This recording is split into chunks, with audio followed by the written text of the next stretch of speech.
3 seasons in, and we're just getting started. You've heard the whispers. You've felt the shift. Now it's time to face the boss. Welcome to Season 3 of the Final Boss podcast, where every episode is a power move, every guest is a game changer, and every Tuesday, a tech takeover, and every Monday is motivational with special guest Thursdays, and sitting down with the Final Boss Sundays, hosted by Turbo the CEO, the architect of insight, the voice of the underground, and your guide through the glitch. Plug in, lock on. This is the Final Boss podcast. Season 3 starts now.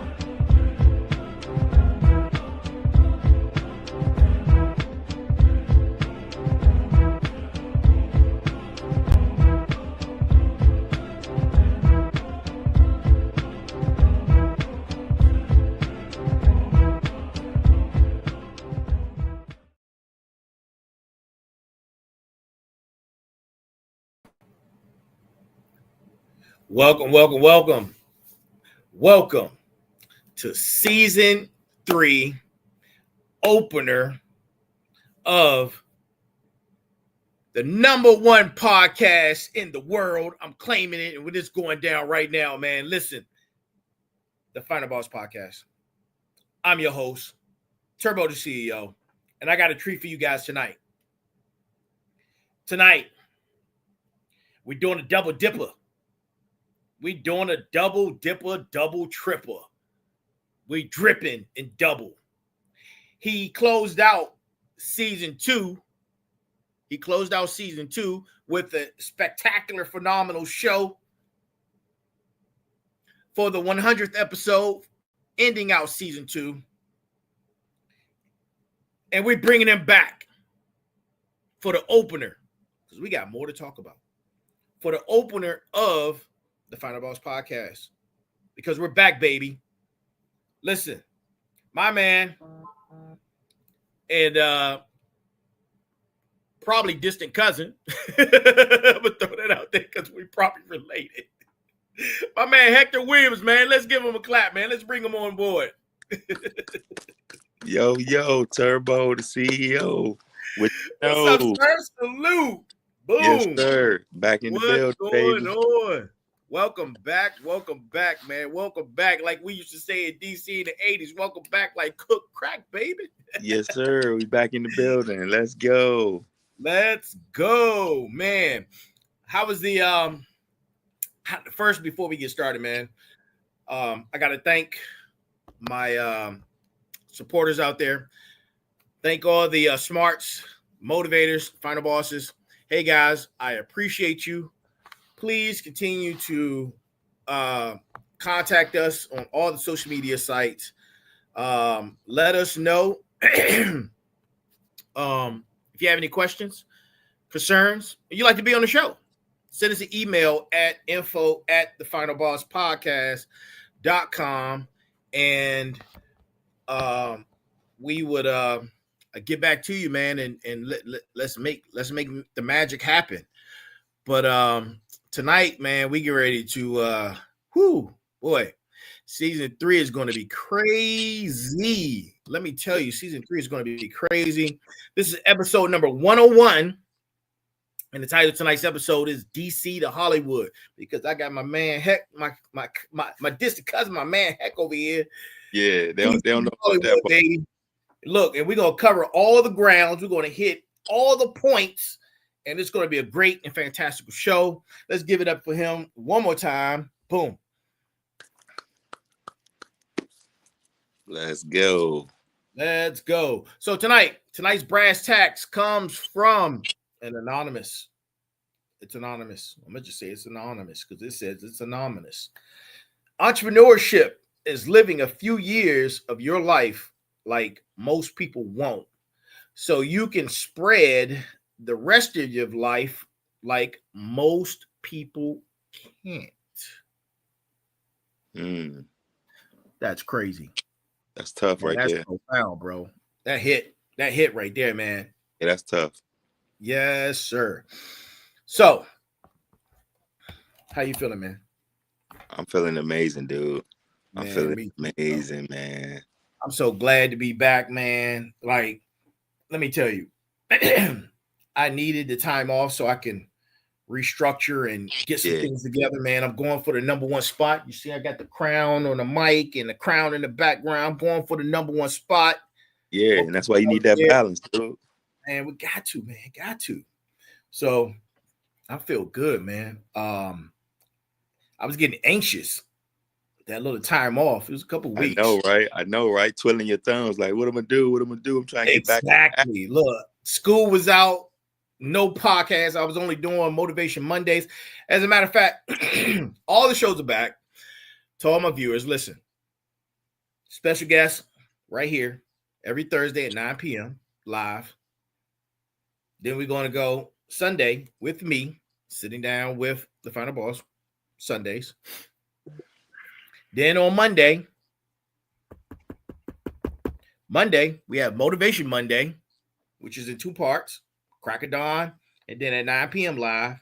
And then Tuesday night, which is Tech Tuesday with the Sensei, who's my SME, subject matter expert on all things technology and AI and all that other crazy stuff.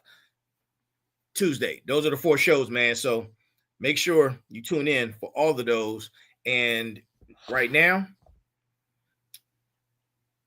it's about this guy on the other side. That's what this show is about. And we getting ready to get into it. Episode DC to Hollywood. All right. So we covered a lot of information last time you was here, but there was still a lot of stuff that we didn't get into, man. We was just touching the surface. We were. You know what? I was thinking of like, man, we went through your life pretty much top to bottom, and then we was getting to the good stuff. We was getting the good stuff, the stuff right now. Yeah. So from screen to scenes,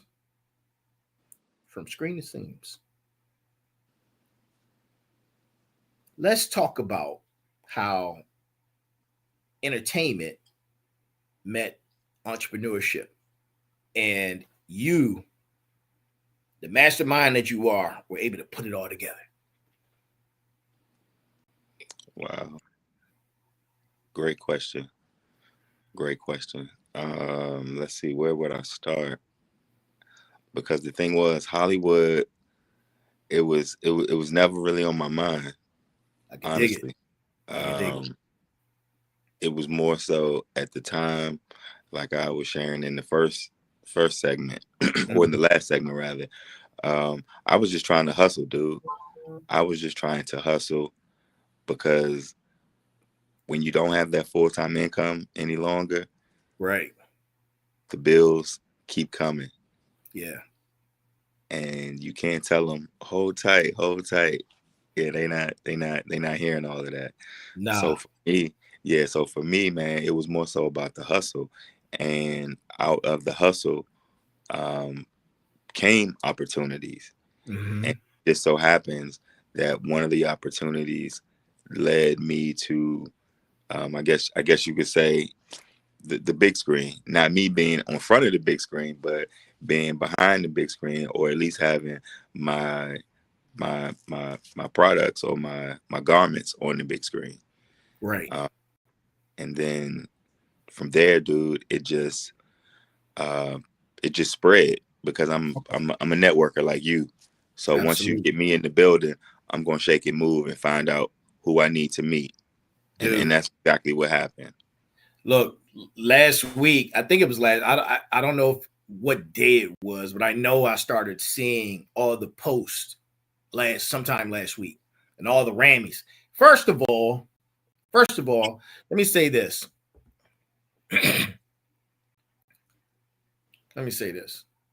That damn suit you had on, bro. Man, that suit was crazy. Man, I appreciate it, bro. That's what the team be going for. Crazy, dude. That thing was crazy, man. The details. Listen, man, I'm all about the details. I tell people all the time. I'm like, listen, man. devil's in the details, man. Look, you see the devil is in the Yeah. details, man. It's all that, the accessories, how you all the accessories, everything, man. I was like, man, this dude is killing it, bro. This suit right here is the winner. And look, I saw you had a good time, man. Looked like everybody who was at the ring just had an amazing time, man. I was like, damn, how I missed this one. That's one you want to make next time, dude. Nice. Yeah, I'm there, bro. Whatever, I committed myself to a year of just kind of like focusing on business and setting things up, man. I got you. I got great news this week. Sometimes, man, you pushing, and you're looking for those moments that you can actually transition in and see something tangible. So the other night, I was in here struggling mentally, just like doing research on all types of stuff, getting ready for season 3. And I got a notification email from the U.S. Patent Trademark Office saying that they accepted the trademark. Oh, yeah. All sweet. 29 parts of the logo. Oh, yeah. That's sweet. That's big. Dude, that's not only sweet, but that's huge, big. Man. I was like, man, we in. And then the next day, so I go back and forth between here, the IT and the IT company. The next day, I got a notification from SBA that my IT company is certified for veteran-owned business. Oh, and what is it? What is the other one? SDVOB, which is all disadvantaged. Yes, yeah. Veteran-owned business. Yeah, man. I got certified in those, man. I was ecstatic. That took 3 years to do. Yeah, because that process is lengthy. It's lengthy, bro. Real talk. Congratulations. Thanks, man. So, but back to you. And I won't miss any of these events. So if something is coming up, man, it's popping, yo, hit your distant cousin. Say, yo, distant cuz, look, let's be out. And that give me an opportunity too to hit you up and like, look, man, I need it. Let me get one of them suits. Let me step up on them. Yeah. Let me step up. Yeah. For real. For sure. Yeah, man, that suit was crazy, man. So congratulations, bro. I know y'all had a great time there, man. Yeah, we did. And thanks for the information you just was just talking about from entertainment to entrepreneurship.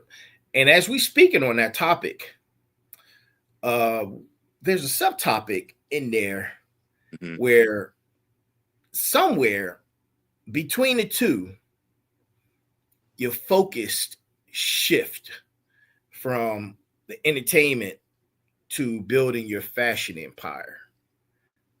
What was that shift? Let's see.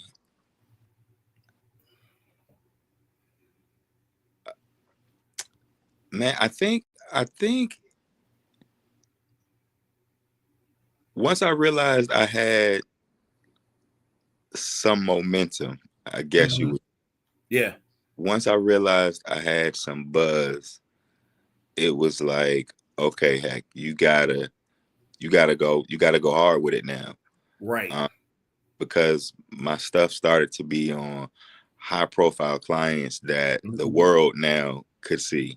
So I couldn't, in the game of spades, like I couldn't renege. I couldn't go back, man. That's 3 books, bro. That's 3 I see what you did right there. That's 3 books right there. You hear me? Yeah. That's 3 books and a potential fight, dog. Right. So I couldn't backtrack, and so that just put more fuel to the fire to focus more on the business and identify ways in which I could, further scale as well as continue to network within that circle. And that's what I've been able to do. And I've been able to work with like some of the biggest names in comedy as a result of that. Well, look,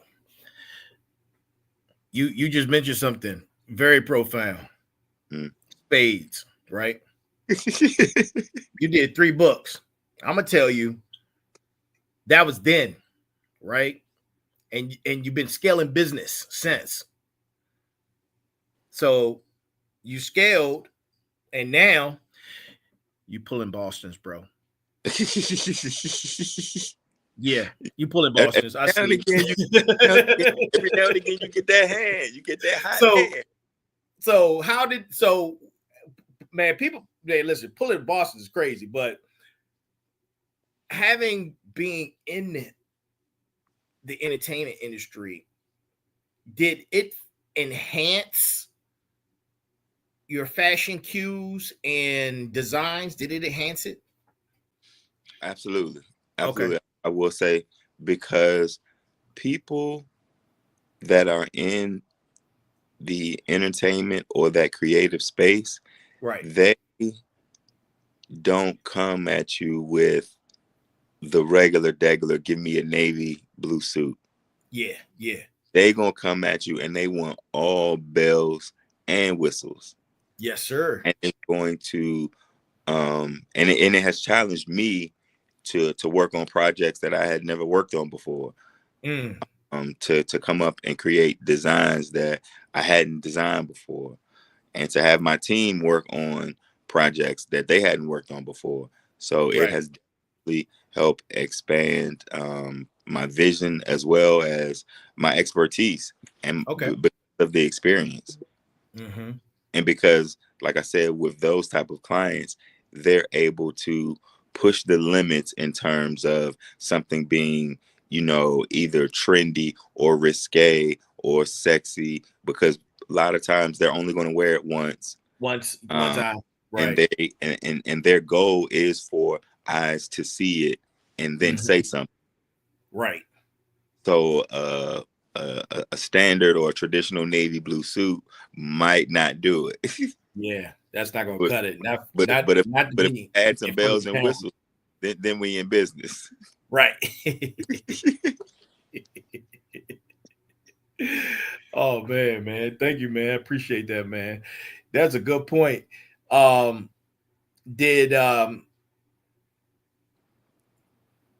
you able to utilize any of the connections?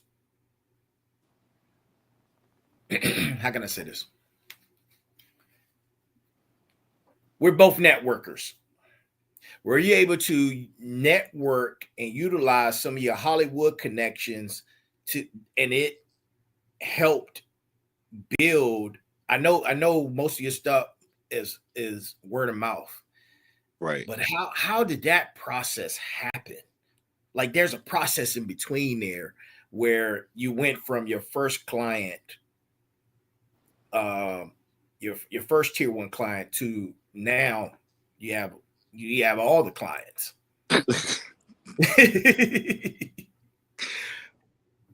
Oh man, how did it? Well, the first thing I can say is that it was truly organic, because we're talking, it's 2025 now. The first taste of me doing something on a big stage with a comedian will probably be back in 2021, I would say. So can you drop that comedian's name? Or oh yeah, no, it was Earthquake. It was Earthquake for sure. Oh, Earthquake was your first top tier. He was your first tier 1 client. First tier 1 comedian. Yep. Nice, man. Earthquake funny still, bro. Let me tell you. Yeah, and I used to work with his brother. Oh, you did? Yeah, man. When I was over at the DOD at the DC Armory, man. Yeah, I used to work with his brother. Yeah, and that's what I was about to mention. So the interesting thing about it is Quake is from DC, from Southeast. Yeah. I'm from DC, Southeast. So it was like, it was perfect.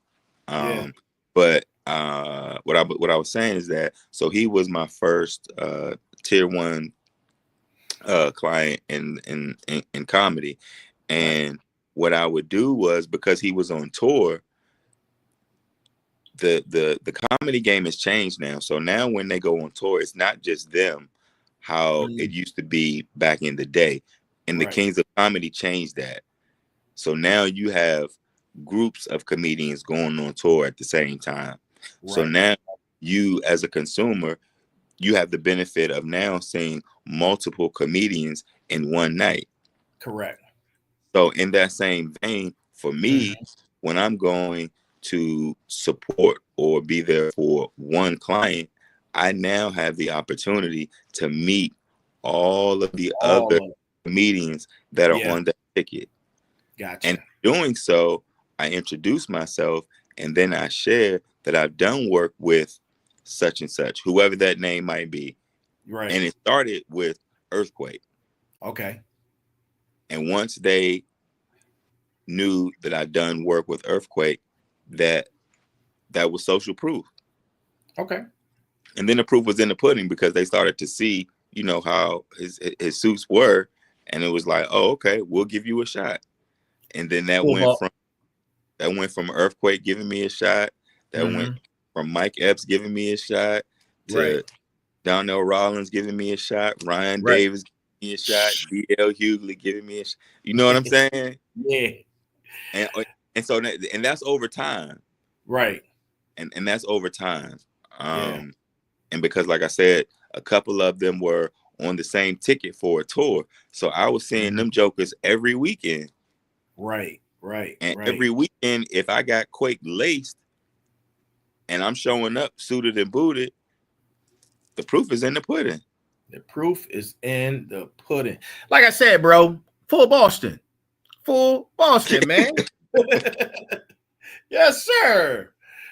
Well, hey, that like I said, that's now. But it took some time. It took some time, but Rolodex is kind of sweet now. So we did a little bit of time traveling, going back to your first tier 1 comedian client, Hollywood client. Yep. Let's go even further. I want you to we're doing a time travel. I want you to go back to the point where you said, I'm going to create Tyler McLane. Wow. What was that experience like? Yeah, so we're definitely going back in time with that one. That's sure. Okay. That was probably early 2000s. Okay. I was still working full time for the federal government at that time. So initially, and this is just a piggyback from that first segment. So initially, when I started selling accessories. So I was selling ties, bow ties, pocket squares, and socks. I wasn't doing anything with clothing. It was just accessories. And even then, I wasn't designing anything. I was just buying it wholesale and reselling. Okay. So that's how I got kind of known for being the tie guy, if you will. Right. And from that point on, I decided that I knew I didn't want to work for someone for the rest of my life. Right. And so while I was working full time, I started writing and developing a business plan. Okay. The business plan included doing clothing, and I wanted to do more than just accessories. So in that plan included clothing for men, clothing for women. It included linens for bedding. It included upholstery design. It included shoes. It included just about anything that had a design element to it. I didn't want Tyler McLane to be limited in any capacity. Got it. So that was like I said, in early 2000s, man, because I was still working, and I just had a dream, but it was a dream deferred because of my complacency, being in a government, being just settling for that check every 2 weeks. Right. But what was the emotion, man? What was the emotion when you created your first Tyler McLane official garment, what was the emotion like? Oh man, it was sweet. It was Yeah. sweet because for two reasons. One, because it was something that I could call my own. Yeah. And two, I did my first suit for my best friend. Okay. For him, one, to trust, and two, to support me, it meant a lot. And because I knew he was going to be representing me, I felt honored and privileged that he would trust me in that capacity. So it felt good, man. It felt good. And I think that's the feeling that I chase almost every time, every garment. Yeah.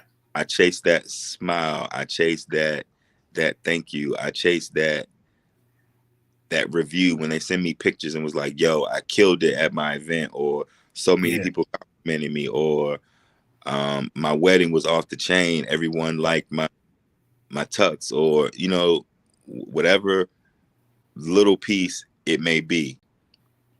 I thrive off of it, bro. Yeah. And I think I chase that feeling, like I said, in every garment that I make. Let me tell you, man, I know exactly what you're talking about. And sometimes I still get nervous, man. I'm 101 episodes in. Oh, yeah. I'm nervous too on some projects. Yeah. Yeah. I still get that feeling, man. And, you know, I've created a couple businesses, man. I had some reflective points where I'll go and be introspective. And there was a time a few weeks ago, man, I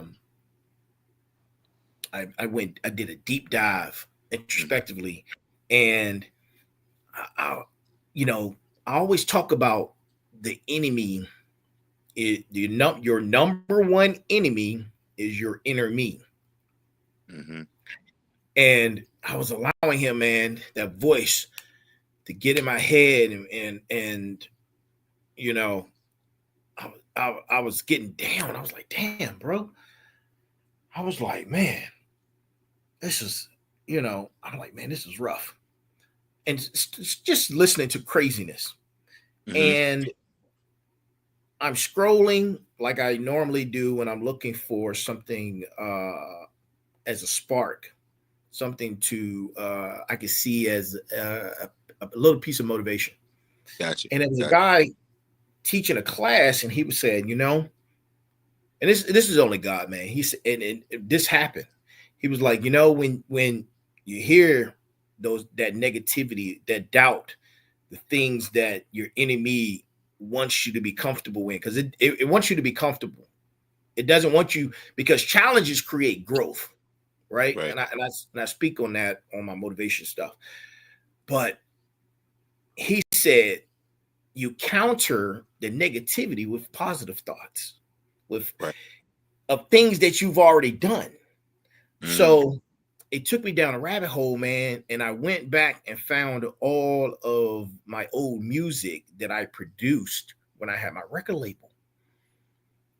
And I just went through the 15 tracks, man, that we created outside of this album I did. And man, I was just like, man, I did that. I created that. And my creativity spirit was like, boom, it was back in business. Right. Tap right and back that's in. part exactly what you were talking about, chasing that first time feeling. Yeah, man. It's real. That's a real thing. Yeah, that's exactly what I was about to say. No, it's a real thing. Yeah. Yep. It keeps me going. That's part of my why, man.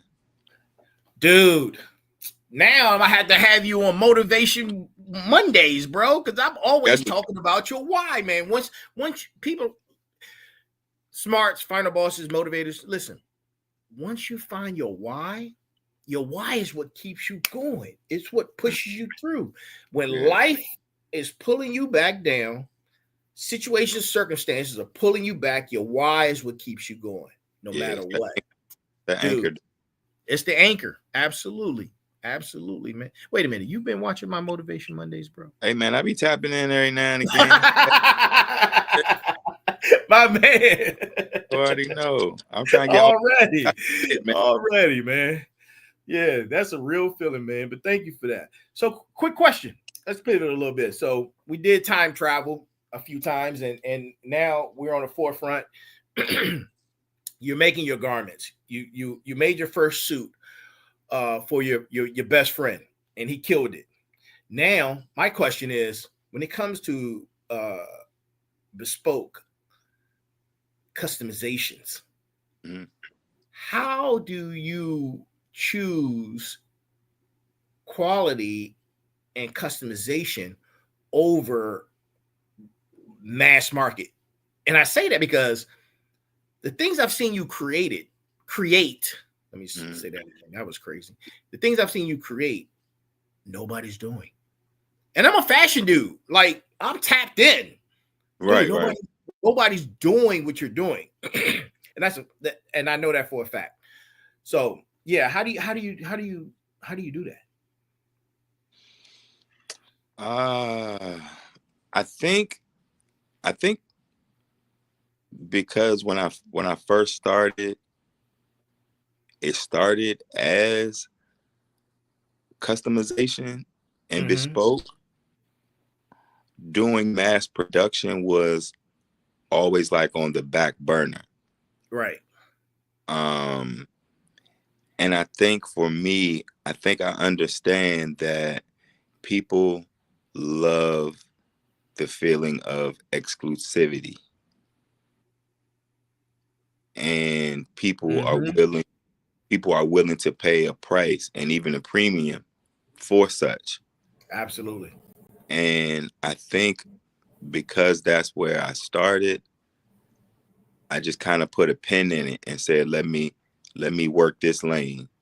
Okay. So it's not to say that I don't want to do mass production, but like you said, sometimes and oftentimes quality is compromised. But you also are making yourself available to a greater market. Right. So there are trade-offs. Okay. But it's not to say that it's not on my mind. It's just not the primary focus right now. And I think even for me, even if I did do something for the masses, I still don't think I would want to do mass. I would do limited production run. Right. Limited production pieces. Yeah. I would be I think I would do I'm even leaning towards that, like limited runs, and when it's out. Like we're making 50, and after 50, we're done. That's what a lot of the big names do, man. Yep. They do limited runs, man.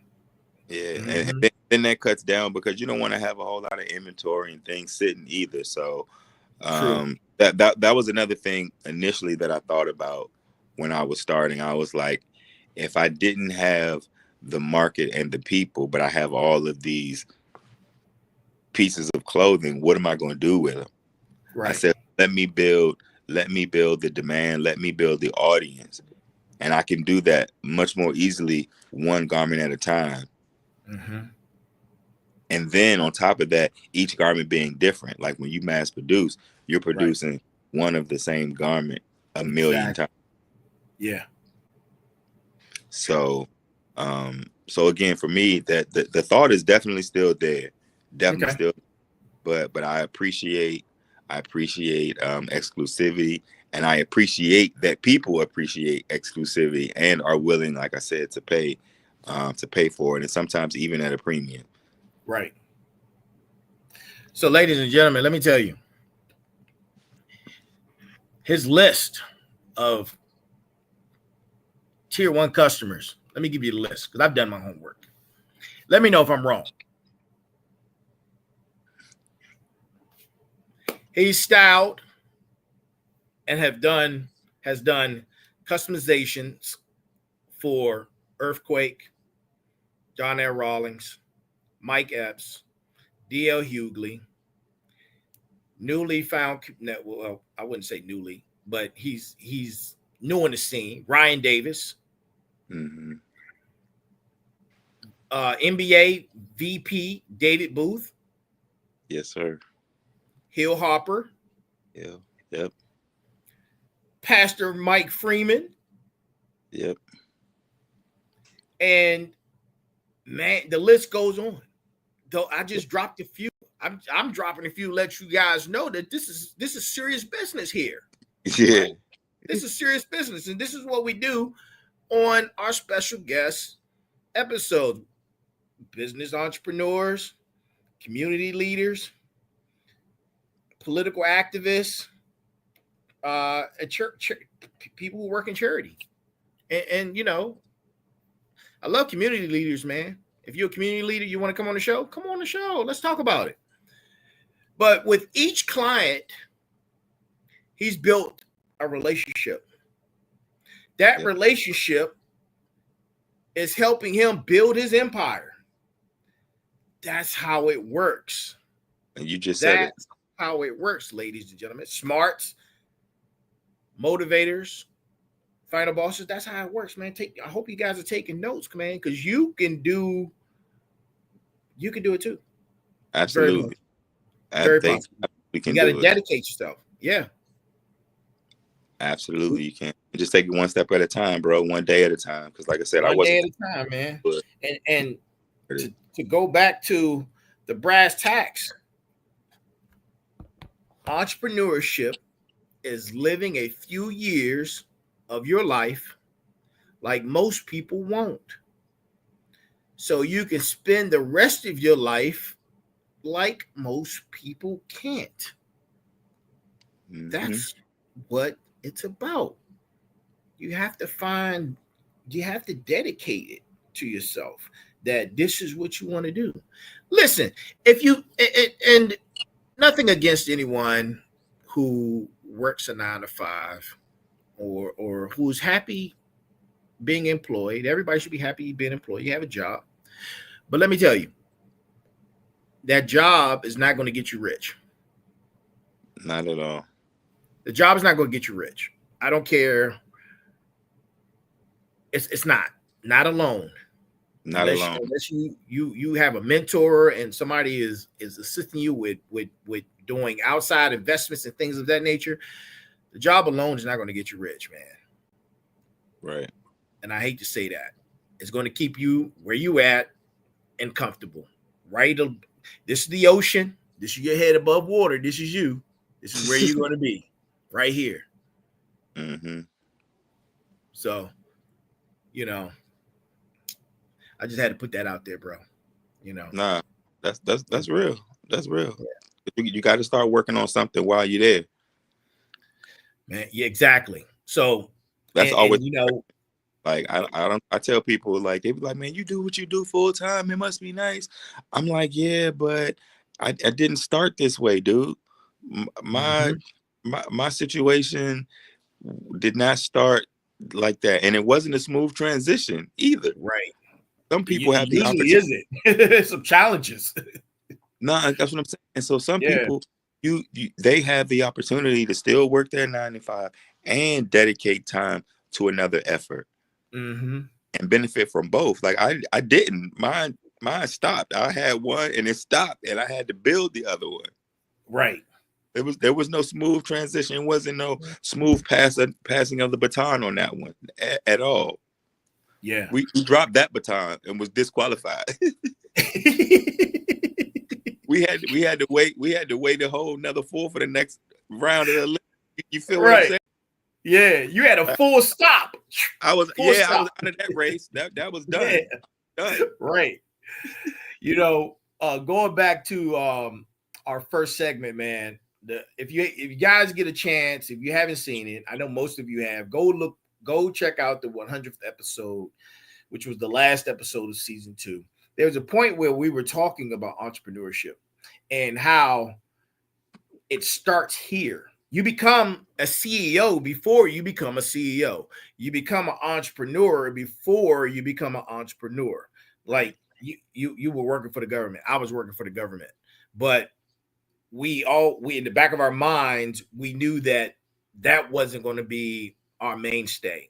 We always knew that the path to entrepreneurship was at the end of the road. Right. So it starts before. It starts before. So you want to be an entrepreneur, you want to be a business owner, act on it now. Start building that process, building your own processes, and get to that point if that's what you truly want to do. So you had mentioned a few moments ago how you built your business model. Can you, in your opinion, when you were building your business model,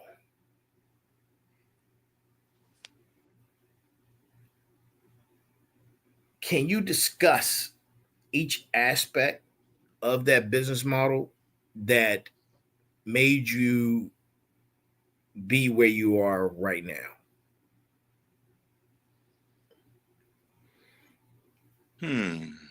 Yes. I can. Okay. But I was just thinking as you were finishing the question. Initially, man, although I had a business plan, I didn't quite follow the business plan. Oh, okay. Usually that happens.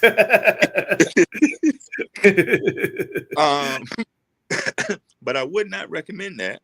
Okay. I recommend that. But I think what happens is over time things change. And when I tell you the internet has truly changed the game. Oh yeah. It has truly changed the game. And that's for a lot of industries. Because what it has done, it has leveled the playing field. Yeah. So you don't have to be a big boy or a big girl or have this big thing first before people know you. Right. People can know you and you cannot have a big thing first now. True.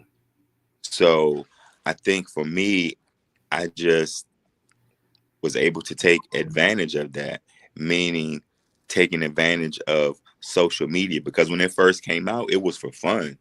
It really wasn't many people using it for strategy. You weren't buying ads on Facebook and all that when it first came out because it was for college students. Right. So over time, that evolved. And as that evolved, it helped people from a personal standpoint to, further build their network. But it also in turn helped businesses, and me or my business being one of them, because I was now able to leverage my network. Gotcha. So now when I do some work with an A-list client, I can now post that and it gets shared multiple times, multiple eyes on it. So now I have more social proof that this guy is pretty serious about what he does. Exactly. And then I just build off of that when I go to my next client, because I do the same thing. Like you said, I build the relationship, I build the rapport. Once I get them in a fit, I get content and I post that content. It goes to thousands of people, if not millions. Yeah. And it's, when you talk Netflix, dude, stuff, millions of eyes have seen my stuff. Oh, like, bro. And that's not me just saying it just to be saying it. Like, that is 100% fact. That's facts. I remember when you started with just hectares. I remember that. Yeah. So, thank you for that information. For sure. I appreciate that, man. Look, we both a little bit of, so my first MOS, I was a logistician in the Army. It was short, but that was my first job. And I know that you studied logistics, right, at A&T. Shout out to A&T. Eggy Pride all day. Yes, sir. As a fellow logistician, Mm-hmm. I understand and I know that you control your entire process from design to delivery. How does that feel, man? It feels good. It feels Yeah. good. To have control over every aspect. It feels good. But it's a lot of responsibility as well. Absolutely. Because if any aspect doesn't go as planned, then I'm the guy that has to eat it. And I've had to do that.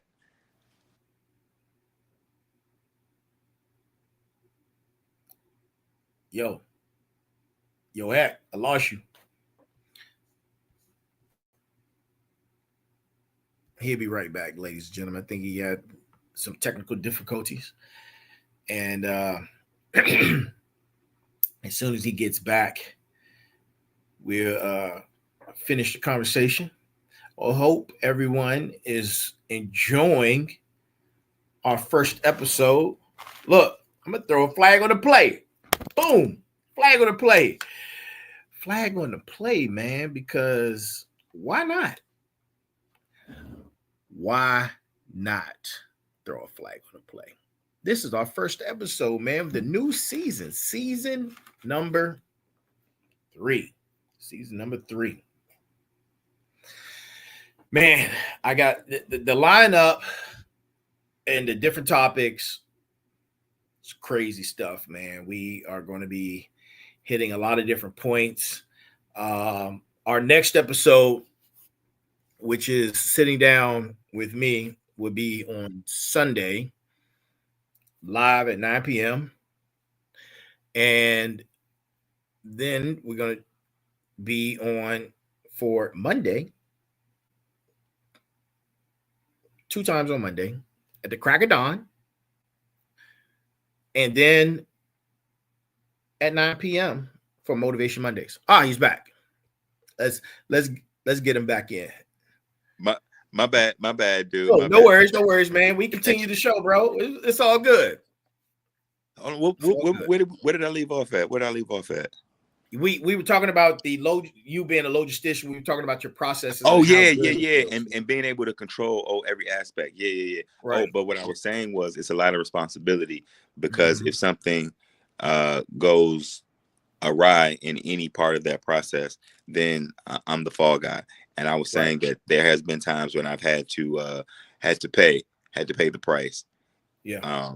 Literally and figuratively, whether it meant remaking something because of a fit adjustment, and or there's been times when I needed something by a certain time and I may not have made that deadline and I had to pay and eat it. You know what I'm saying? So those are lessons learned that I have taken away that's caused me to be smarter and wiser and to be more proactive rather than reactive. Got it. But yes, being able to have my hand and control on every part logistically is priceless. I promise you, it's priceless. Ladies and gentlemen, smarts, final bosses, motivators, listen, when it comes to business, these type of things happen. And it's never personal. It's never personal. It's always business. So don't be getting mad at your client. That's your customer. You take care of them. That's what you're there for. And when you take care of them, they're going to let everybody else know that you took care of them. And that's the nature of business. Heck, you went viral, man, one time, bro. You were delivering, and I remember this, you were delivering a product to a rapper. I can't think of his name. BG from the High my man BG. Listen, BG, bro. BG back in the day. Our time, dude. That's our time. Dude, what? Man, BG, dude. BG is what put me on the Cash Money. Oh, man, where you go? Yo, Heck.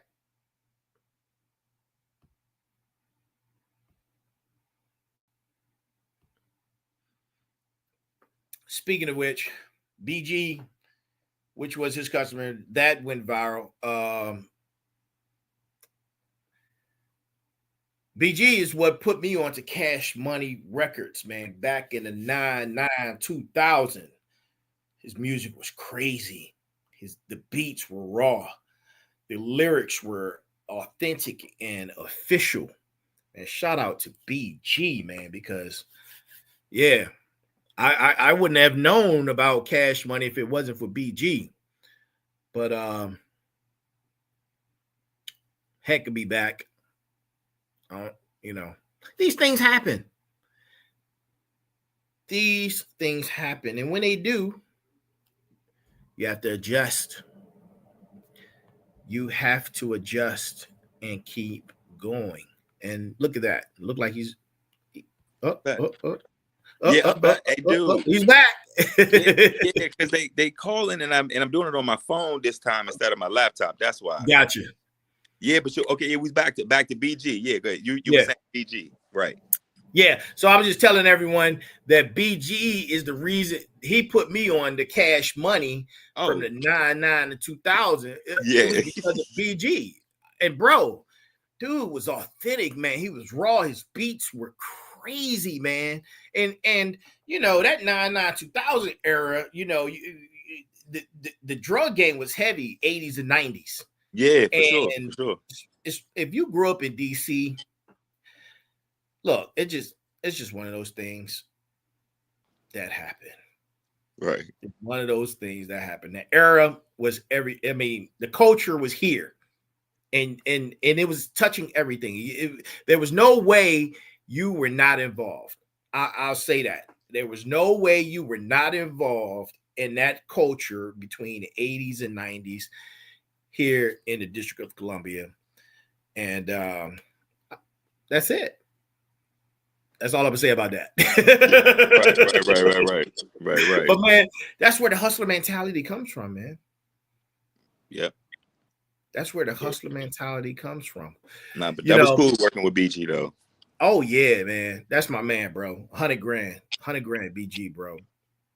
Big fan of his. And that thing went crazy, man. And that's what I'm talking about. So that post, man, that's when you had that varsity jacket on. Yeah, bro. Had the I need a Final Boss varsity jacket, bro. Listen, man, we're gonna make that happen. Send me the logo. We can cook. We're gonna cook.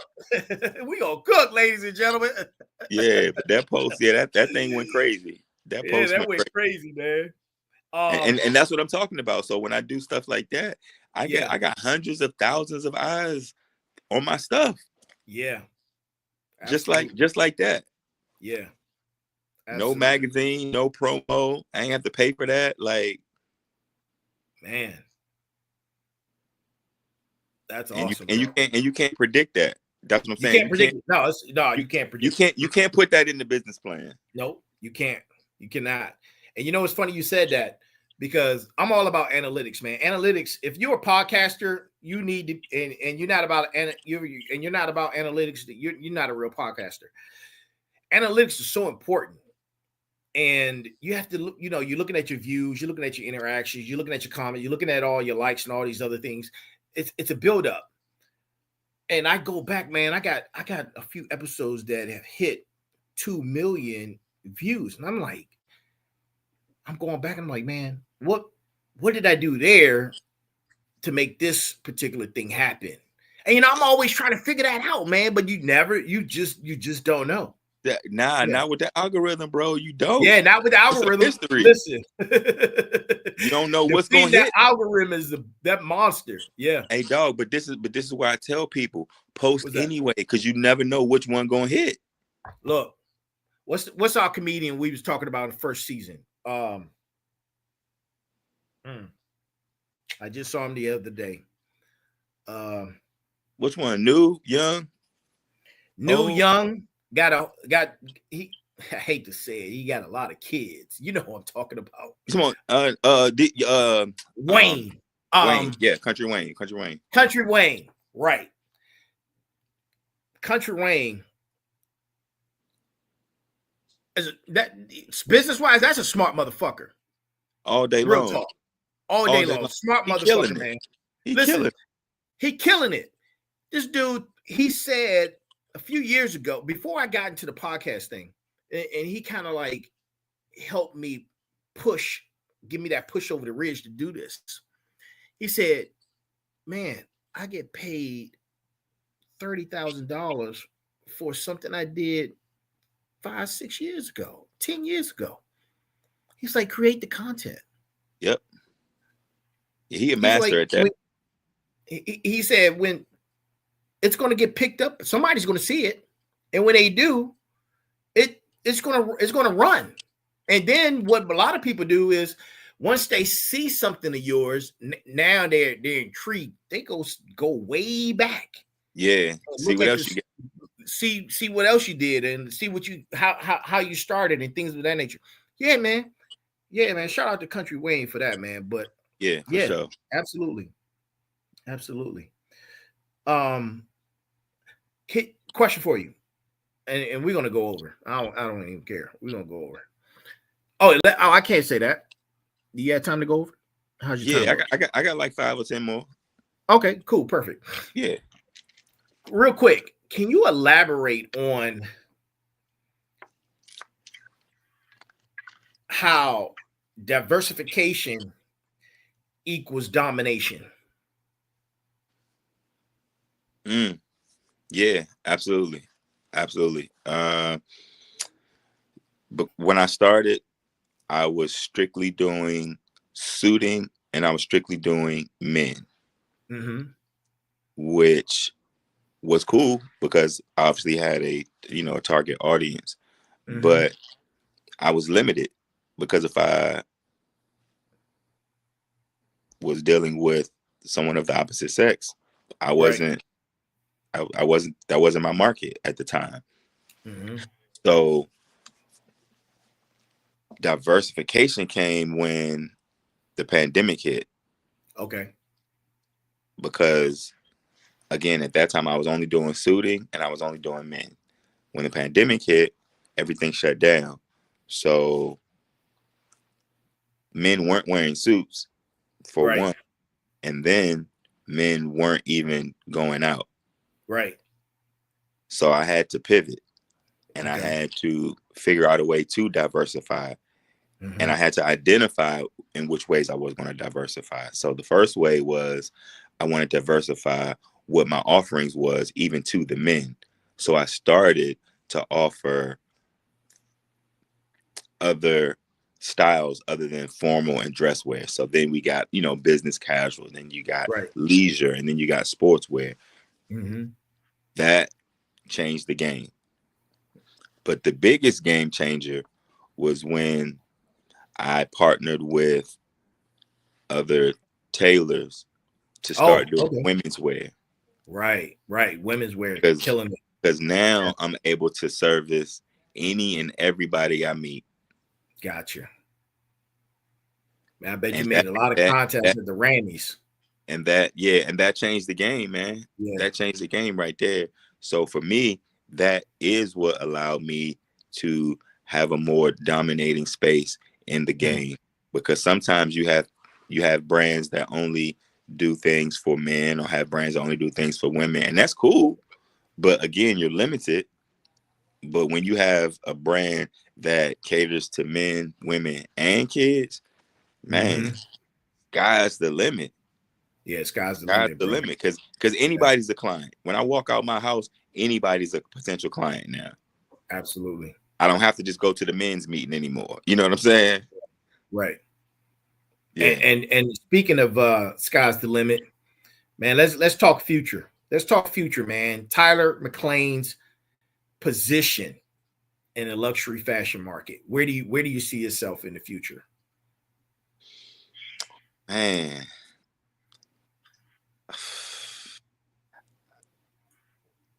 Bro, that should be an easy question. I know that answer. I mean, I want to say the top, bro. Like, bro, number one. That's it. That's the end of the conversation. Number one. You want, man? I mean, look, I was just trying to be a little humble with it, but man, bro, look, be at the top. This ain't the time to be humble, man. This is a final boss. And you will fight a bro. It's not time to be humble right now, man. We could be humble later after the show. Okay, 100%, 100%. Yeah, we want to be up there. We want to be up there. You gonna be up there, bro. I know that for a fact, man. And here's the other part too, Turbo. Like I respect other people in the game and in my field too. We have to. And I know that beauty is all in the eye of the beholder, so it's subjective. It is. You know what I'm saying? Yep. So that being the case, I take all of that into consideration, knowing that just because I like it doesn't 100% transfer to somebody else liking it. But if it does, I'll take it. That's with everything. And you know, I tell people, I say, look, man, you gotta shut down the whispers. Yeah. There are going to be people who love you, and there are going to be people that hate you. There are going to be people that like what you do, and there are going to be people that don't like what you do. 100%. Ignore the whispers. Do what you have to do. Stay focused, and go. You hit your targets, man. Stay focused. The whispers, you got to let them go. Not talking to you. Talking to my smarts, my final bosses, and my motivators. You got to let that stuff go, man. Stop letting people get to you and talk to you. Whatever. You do you. That's what you got to do. Definitely. So, Tyler McLane's position, you're going to be number one, bro. Number one in the world. Like the final boss, man. I'm going to be number one in the world. That part. Contest, man. I'm no disrespect to anybody else, but if I'm not aiming and shooting for the top, man, what are we doing? Yeah. What are we doing? Right? 100%. And I'm gonna be at the awards in my Tyler McLane's snake skin and all that, and diamond out suit. Listen, man, I'm like, bells and whistles. This Tyler McLane right here. Bells and whistles, bud. Exactly. Real talk, man. Gotcha. Oh man, so I know we get ready to close out, ladies and gentlemen. Let me see. I got a few more questions. Speaking of Tyler McLane, how do you measure? Because you mentioned this early a few moments ago about business. How do you measure impact beyond revenue? That's a great question. And for me, it's easy. It's the response I get from my clients. Okay. It's the feedback. That's how I measure it. Because sometimes there are some people that I never even post. So I can't get any outside validation because I don't post it. Right. So it has to come from that individual. You know what I'm saying? So that's my reward. That's how I gauge my success. Their feedback. What they say to me after they try on their garment, after they went to their event, after they had a nice time. That's the reward right there. That's data. That's metrics. Yeah. That's scalable. That's scalable, man. You know, and data is important when you're an entrepreneur and business person, man. So it's all about data. It's all about analytics, man. That's feedback. It's measurable and scalable. So, ladies and gentlemen, we're going to close out. But before we go, last question. And this is for our youth and for the generations under us, and in your opinion. The title of tonight's show, which was episode 101, first episode of the third season, tonight's show was called DC to Hollywood. In your opinion, DC to Hollywood, what does that mean to you for the next generation or generations? It means hope. Hope. It means hope. Yeah, because you have a lot of, not even kids, man, but you got a lot of people who have dreams of what they see on TV. And meaning, when I say TV, I mean like, I guess Hollywood, if you will. Yeah. And sometimes people think that it's impossible because of where they may be from. Yeah. And so when you told me that title, I was like, oh man, I was feeling that. And in feeling that, part of it is because it can provide hope. Absolutely. It can provide hope to know Yeah. that you can be from wherever you can be and still make it to wherever you want to go. Absolutely. Like I think hope is just packed with a whole lot of hope, dog. Hope. And we need that these days. Absolutely, man. That, no, without a doubt, bro. We need a lot of hope. A lot of hope. And man, thank you for that. Thank you for this conversation again. Look, thank you for the opportunity, man, to be on always, the show. Man. And look, this is not the last time. Oh no, You just the cousin. We bringing you back. Of course, bro. Of course, already, bro. Man. Quarterly, bro. Like whatever. Quarterly, whatever you want to do, man. Yeah. We might have to have our own little segment every now and again or something. I don't know. That sounds like a plan to me, bro. Salute we can to brainstorm for real. Brainstorm, man. Yeah, we could do it. Absolutely. To my smarts, to my final bosses. Listen, to my motivators.